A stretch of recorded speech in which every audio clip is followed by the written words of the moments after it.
এদিকে শোনেন, আপনাকে বলছে, এই মেয়ে, কথা বলছো কেন? চুপ থাকো। শরম হয় না? তুমি ক্লাস 10-এ পড়ো, তোমার মাথায় কাপড় নেই, লজ্জা করো না কেন? তোমার বাপ তো কাপুরুষ, জন্ম দিয়েছে, দায়িত্ব পালন করতে হবে সেটা জানে। তোমার বাপ তো কালকের দিনে তুমি কিভাবে নাচছো সেটা তোমার বাপ দেখে খুশি হচ্ছে যে আমার মেয়ে ভালো নাচতে পারে 16 ডিসেম্বরে। এই তো তোমার বাপ। তোমার বাপ তোমাকে কি বলবে?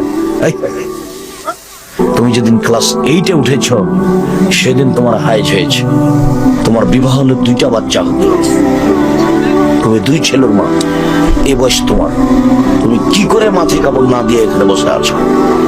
শীতের দিনে তোমার মা তোমাকে দেখে না, তোমার বাপ দেখে না? এদিকে দেখো, তোমার বাপের ব্যাপার আল্লাহ রাসূল বলছেন, মান ওয়াদাল ওয়ালাদালাহু ওয়ালাদুন, কারো যদি ছেলে মেয়ে জন্ম নেয়, ফাল ইহসান ইসমাউ, সেজন্য একটা সুন্দর নাম রাখে, ও আদাবাহু, সেজন্য তাকে সুন্দর শিষ্টাচার শিখিয়ে দেয়।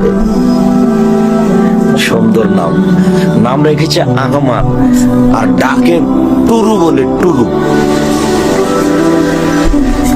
বা টুনু বা টুরু, যেটা হোক, বা টুটুল। কত খারাপ বাপ মা, ওর স্বভাবই খারাপ, ও বাপ মাই নয়।